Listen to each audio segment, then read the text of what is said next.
Good morning. Uh, First conference video came out last night,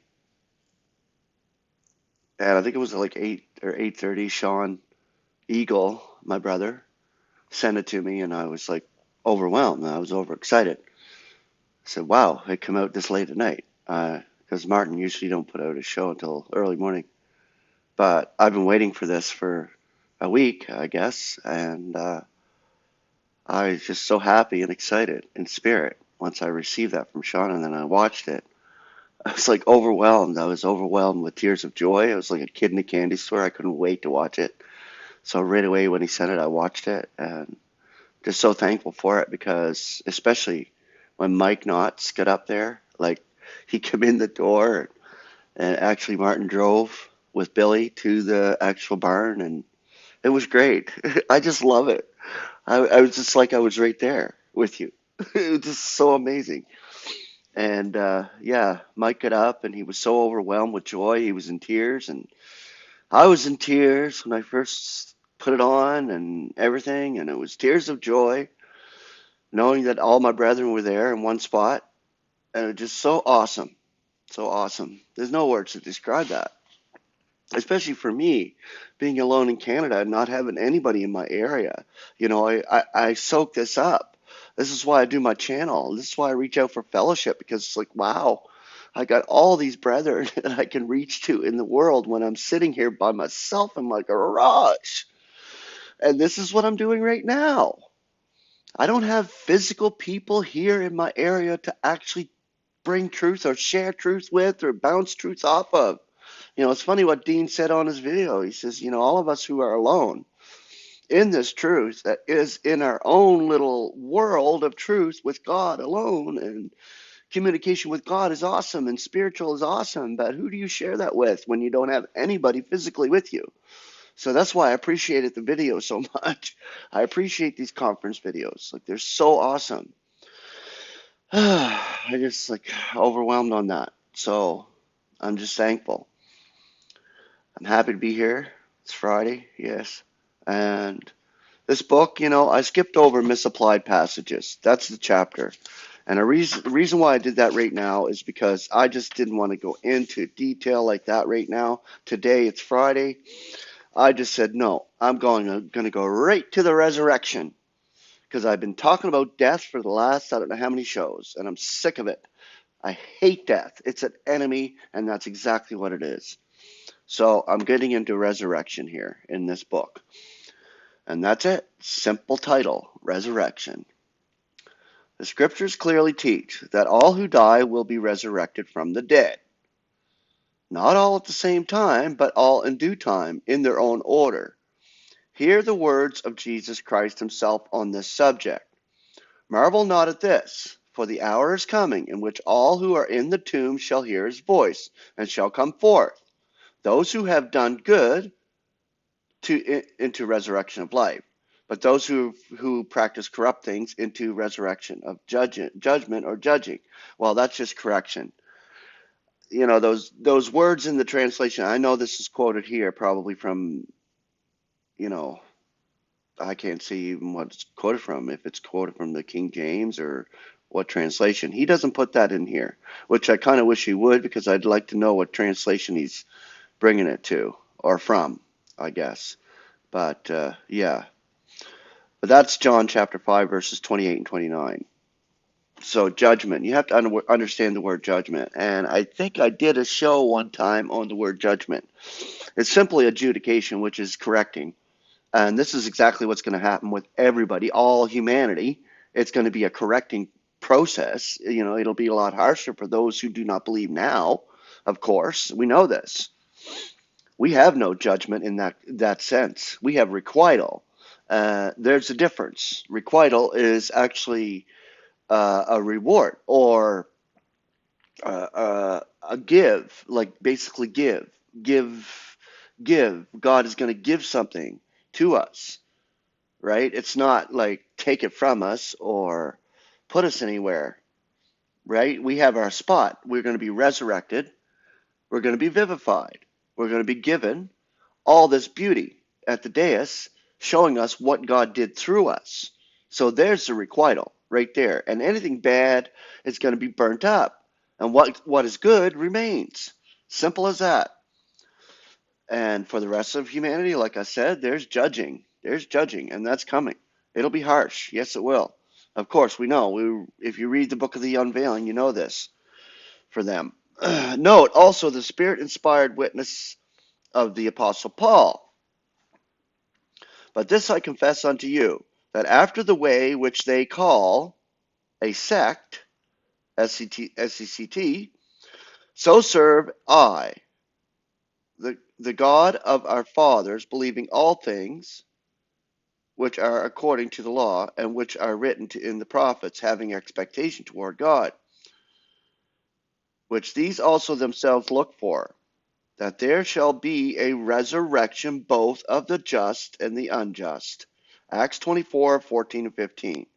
In a careful and prayerful study of the teaching of the Scriptures concerning resurrection, 4 different Greek words relating to the subject need to be distinguished and understood. These are as follows. Now bear with me with the Greek words. Number 1, E-G-E-I-R-O-O.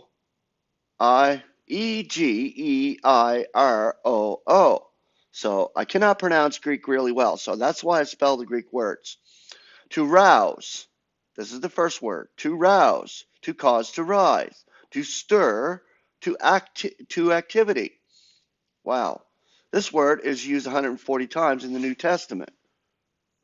Amazing. To rouse, to rise, to stir, to activity.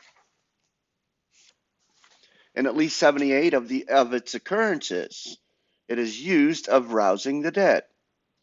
It is used of rousing the living from sleep, Acts 12:7, of rousing from a sitting or reclining position, Mark chapter 10 verses 46 through 50, John chapter 11 verse 29, cross-reference verse 20, Matthew chapter 8 verse 14, 15, and chapter 17 verse 6 through 8.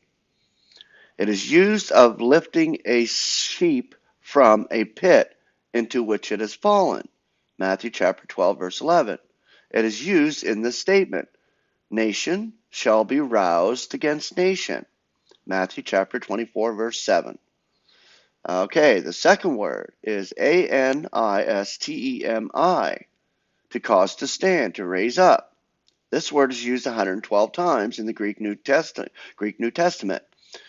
In the King James Version, it is translated arise, arise up, lift up, raise up again, rise again, rise up, rising, stand up, and stand upright.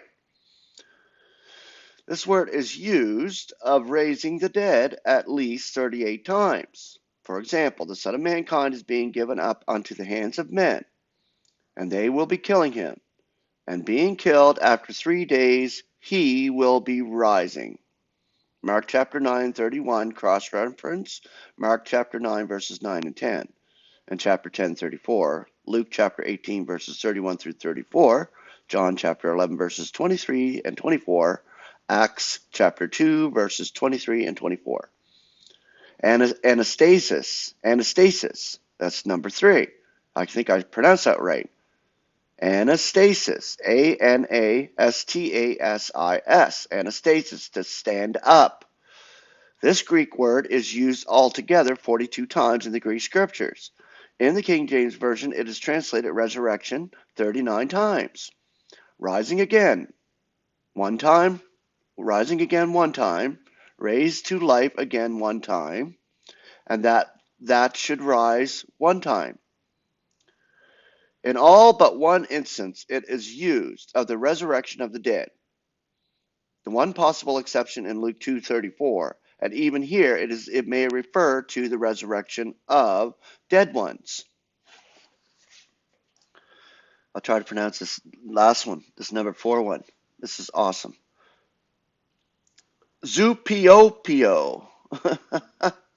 I ain't got that. I'll show it to you. Look, there's the word there. Can you see it? Right there. So that's how it's spelled. There it is. I don't even want to spell it. It's like Greek is like Greek, and it's very hard to pronounce unless you're an expert or something. which I'm not. To quicken, but this means to quicken, to vivify. This is really, really awesome, this word here. To quicken, to vivify, to make alive. This word is used altogether 12 times in the Greek scriptures. In the King James Version, it has been translated quicken 9 times, make alive 1 time, give life 2 times. It is usually used of giving life beyond the ordinary sense. In some instances, it is used of giving life above and beyond the reach of death, which is awesome, of conferring to immortality.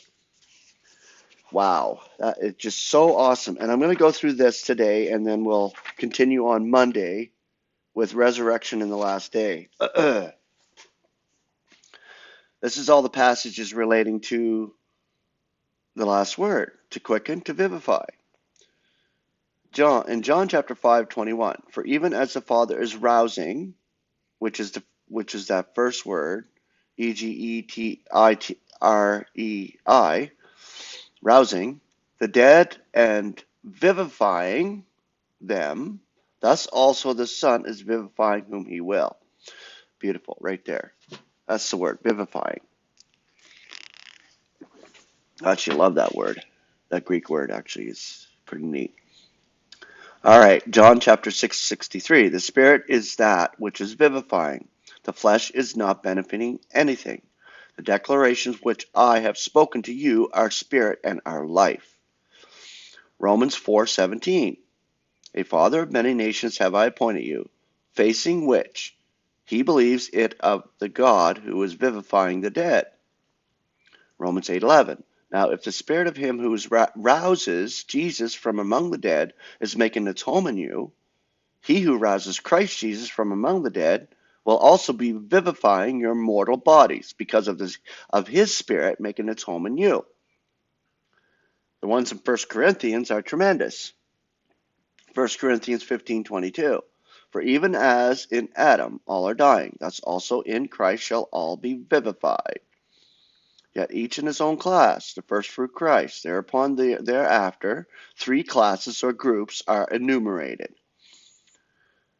1 Corinthians 15:36. What you are sowing, a naked kernel of wheat or some other kind, it is not being vivified if it should not be dying. 1 Corinthians 15:45. If there is a soulish body, there is a spiritual also. That it is written also. The first man, Adam, became a living soul. The last Adam, which is Christ, a vivifying spirit. 2 Corinthians 3:6. Who also makes us competent dispensers of a new covenant, not of the letter, but of the Spirit. For the letter is killing, yet the Spirit is vivifying. Galatians 3:21. For if a law were given that was able to vivify really, righteousness would be out of law. That's an amazing one right there. 1 Timothy 6:13. I am charging you in the sight of God, who is vivifying all. 1 Peter 3:18.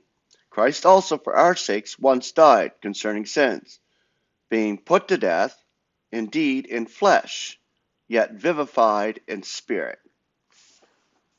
So that's the complete concordance of that word, which is vivification or vivify.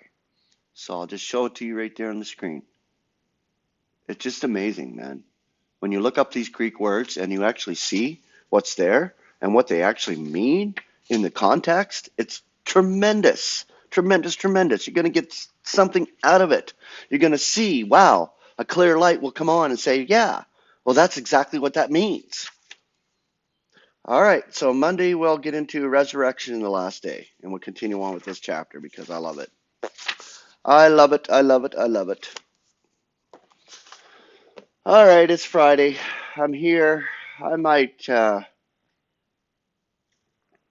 just tonight relax and try to come around a bit, try to have some kind of life, maybe be vivified in my mortal body. Wouldn't that be nice? And we are to be actually in spirit, rejuvenated in spirit. So that's a small little type of vivification right there when you come alive in spirit. So I'm around anyway. If you want to fellowship with me, you can. You can reach out. I appreciate it so much always. I'm here alone. I don't do nothing. Can't work in the world these days, I guess. So that's the whole point. So here I sit. I love you all. Thank you for joining me. Have a beautiful weekend, a beautiful Friday. I can't express the love that I have for all of you and the